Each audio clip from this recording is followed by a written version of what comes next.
श्री कृष्ण कहते हैं, खुशी मन की एक ही अवस्था है जिसका बाहरी दुनिया से कोई लेना देना नहीं है। यांत्रिक अभ्यास से बेहतर है ज्ञान, ज्ञान से बेहतर है ध्यान। कोई भी व्यक्ति जो अच्छा काम करता है उसका कभी भी बुरा अंत नहीं होगा, चाहे यहां या आने वाले संसार में। अपने भीतर पीछे मुड़कर मैं बार बार रचना करता हूं। जिनके मन और आत्मा में सामंजस्य है, जो इच्छा और क्रोध से मुक्त हैं, जो अपनी आत्मा को जानते हैं, उनके साथ ईश्वर की शांति है।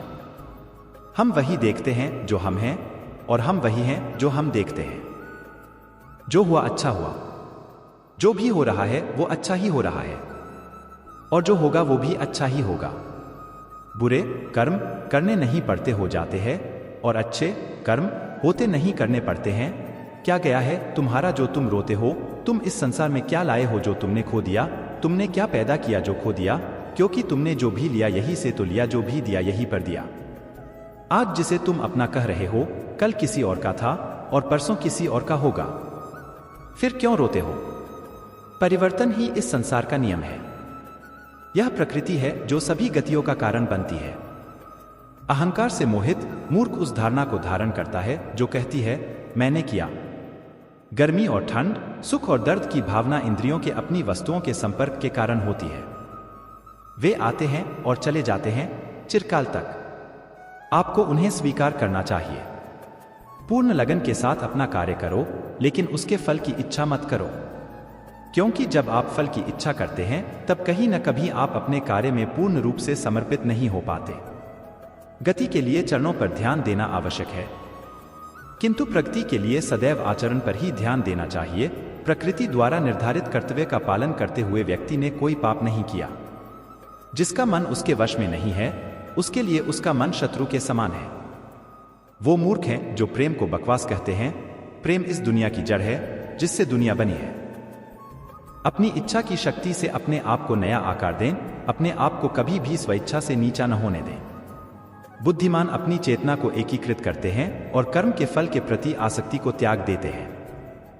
मनुष्य अपने विश्वास से निर्मित होता है। जैसा वो विश्वास करता है वैसा वो बन जाता है। कर्म का वास्तविक लक्ष्य आत्मा का ज्ञान है। हम जो कुछ भी हैं वह हमने जो सोचा है उसका परिणाम है। हम अपने विचारों से बने हैं, हम अपने विचारों से ढाले जाते हैं। ऐसा कोई समय नहीं था जब मैं नहीं था, न आप, नहीं इनमें से कोई राजा, नहीं कोई भविष्य है जिसमें हम नहीं रहेंगे। अपरिपक्व लोग सोचते हैं कि ज्ञान और क्रिया अलग अलग हैं, लेकिन बुद्धिमान उन्हें एक ही मानते हैं। जिस प्रकार इस शरीर में रहने वाला बचपन, युवावस्था और वृद्धावस्था से गुजरता है, उसी प्रकार मृत्यु के समय वह केवल दूसरे प्रकार के शरीर में प्रवेश करता है। बुद्धिमान इसके बहकावे में नहीं आते। न यह शरीर तुम्हारा है और न तुम इस शरीर के। यह शरीर तो अग्नि, जल, वायु, पृथ्वी, आकाश से बना है और इसी में मिल जाएगा। परंतु आत्मा स्थिर है। फिर तुम क्या हो? तुम अपने आप को मुझे अर्पित करो। यही सबसे उत्तम सहारा है। जो इसके सहारे को जानता है वह भय, चिंता, शोक से सर्वदा मुक्त है। जो कर्म में अकर्म देखता है और अकर्म में कर्म देखता है वह चतुर है। इच्छाओं में कमी ही सुख की कुंजी है। कोई भी व्यक्ति जो अच्छा काम करता है उसका कभी भी बुरा अंत नहीं होगा, चाहे यहां या आने वाले संसार में। जो पहले विष जैसा लगता है लेकिन अंत में अमृत जैसा स्वाद लेता है, यह सत्व का आनंद है जो स्वयं के साथ शांति से पैदा हुआ है।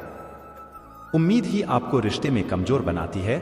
उम्मीद का जन्म आपके मन में ही होता है। अशांत, नम्रता, मौन, संयम और पवित्रता ये मन के अनुशासन है। सभी स्वार्थी इच्छाओं पर काबू पाना पर्याप्त नहीं है। स्वामित्व और अहंकार को वश में करना भी आवश्यक है, जिसे तुम अपना समझकर मग्न हो रहे हो। बस यही प्रसन्नता तुम्हारे दुख खोन का कारण है। कर्म मुझसे नहीं चिपके रहते क्योंकि मैं उनके परिणामों से जुड़ा नहीं हूं। जो लोग इसे समझते हैं और इसका अभ्यास करते हैं वे स्वतंत्रता में रहते हैं।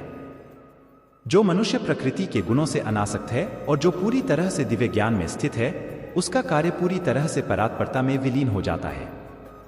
अभी निराश मत हो, क्योंकि तेरा वक्त कमजोर हो सकता है, तू नहीं।